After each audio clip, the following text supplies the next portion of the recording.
நம்ம பாட்டி காலத்தெல்லாம் சும்மா நம்ம பாட்டிங்கெல்லாம் இந்த மொச்சக்கொட்டை வறுத்து அரைச்சி குழம்பு வச்சாங்கன்னா சும்மா 4 வீடு வரைக்கும் மணக்கும். இப்பெல்லாம் இது நிறைய பேருக்கு என்னன்னே தெரியறதில்ல, நிறைய பேருக்கு பழக்கத்தில் இல்லாத போச்சு.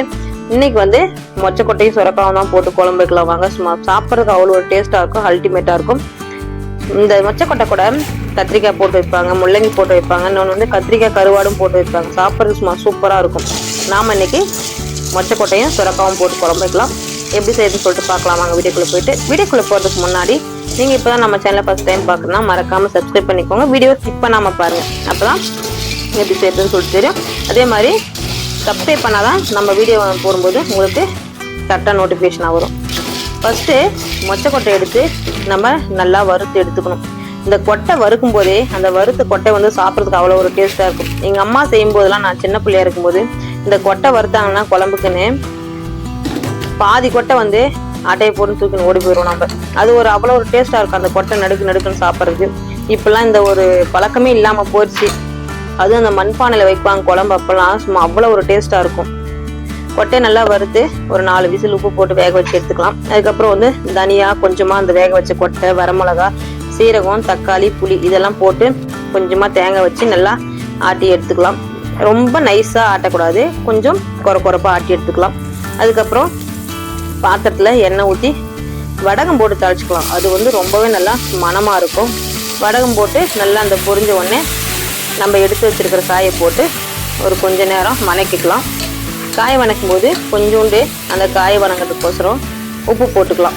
ஏன்னா அப்போ தான் ஒரு கொஞ்சம் கால் வேக்காடு வெந்த அப்புறம் நம்ம மசாலா ஊற்றினோம்னா வச்சுக்கோயேன், அந்த மசாலா வந்து பச்சை வாசனை போகிற வரைக்கும் ஒரு 2 நிமிஷம் நல்லா வணக்கினா வச்சுக்க காய் இன்னும் கொஞ்சம் சேர்ந்து வணங்கிடும். அப்போ அந்த மசாலாவும் டக்குன்னு வணங்க ஆரம்பிக்கும்.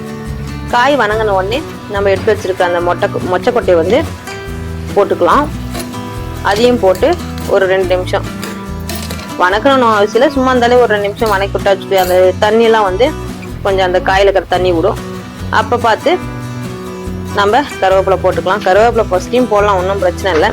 கருவேப்பிலை போட்டு அதுக்கப்புறம் ஒரு கிண்டு விட்டுட்டு 2 நிமிஷம் விட்டுட்டோம்னா காய் நல்லா வணங்கும்.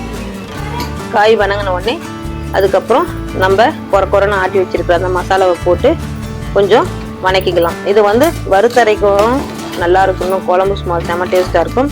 இப்படியும் செய்யலாம். இந்த மாதிரி மசாலாவை போட்டு நல்லா சதன்னு கொதிக்கணும். தண்ணி ஊற்றாமே நல்லா அது கொதிக்கிற வரைக்கும் ஒரு 2 நிமிஷம் வணக்கி விடலாம். அடி பிடிக்காம பார்த்துக்கணும். அப்புறம் நல்லா தளன்னு கொதிச்ச உடனே அதுக்கு தேவையான அளவு உப்பு போட்டு அதுக்கப்புறம் ஒரு தொலைவி விட்டு நம்ம என்ன பண்ணணும்னு சொல்லிட்டு பார்த்தீங்கன்னா தேவையான அளவு தண்ணி ஊற்றி குழம்பு நம்ம மூடி வச்சு ஒரு விசில் விட்டு இறக்கணும்னா சூப்பராக குழம்பு ரெடி ஆயிரும். சாப்பிட்றதுக்கு வந்து அவ்வளோ ஒரு டேஸ்ட்டாக இருக்கும். குழம்பு இதுக்கு கெட்டியாக வேணுன்றவங்க வச்சுக்கலாம், தண்ணியாட்டம் வேணும் அப்படின்றவங்க வச்சுக்கலாம். ஏன்னா ரொம்ப கெட்டியாக இருந்தால் காய் வேகிறதுக்குள்ளே அது அப்படியே சும்மா இதாகிடும். அதனால நம்மளுக்கு தேவையான அளவு தண்ணி ஊற்றிக்கினா நம்ம அந்த கொட்டை போட்டு ஆட்டிங்கிறதுனால அது நல்ல ஒரு திக்னஸ் கொடுக்கும். சாப்பிட்றதுக்கும் டேஸ்ட் வந்து சூப்பராக இருக்கும். அதுக்கப்புறம் இது என்னன்னு பார்த்தீங்கன்னா வடகம். ஏன்னா நான் வந்து ஒவ்வொரு டைமும் வடகம் வந்து வீட்டில் ரெடி பண்ணி வச்சுப்பேன். இந்த டைமு சரி இந்த மழை சீசன் இருந்துச்சுன்னு சொல்லிட்டு வடகம் சரி அப்புறம் பிடிச்சிக்கலாம் அப்படின்னு சொல்லிட்டு வடகம் இல்லைன்னு கடையில் ஒன்று வாங்கினேன். அது என்னென்னா எனக்கு சுத்தமாக பிடிக்கவே இல்லை.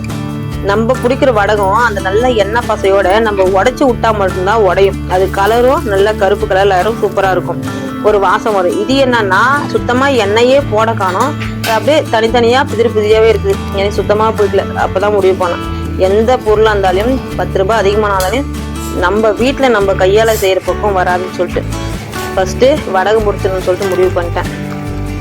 ரொம்ப கொஞ்சம் கஷ்டமாக போயிடுச்சு அந்த வடகத்தை பார்த்த உடனே. அப்புறம் சரின்னு சொல்லிட்டு குக்கரில் ஒரு விசில் வந்து அந்த கேஸ் எடுத்த உடனே குழம்பு சும்மா சூப்பராக ரெடி ஆயிடுச்சு. நான் தண்ணி தான் நல்லா கலக்கி கொஞ்சம் தண்ணியாக தான் வச்சேன். குழம்பு பாருங்கள் எவ்வளோ ஒரு திக்னஸாக இருக்குன்னு சொல்லிட்டு. இது வந்து இட்லிக்கு, சப்பாத்திக்கு, தோசைக்கு, பூரிக்கு, நான் தான் முன்ன சொன்ன மாதிரி களிக்கு வந்து அவ்வளோ ஒரு டேஸ்ட்டாக இருக்கும். களிக்கு தொட்டு சாப்பிட்டா யாருக்கெல்லாம் களி பிடிக்குன்றது மறக்காமல் சொல்லுங்கள்.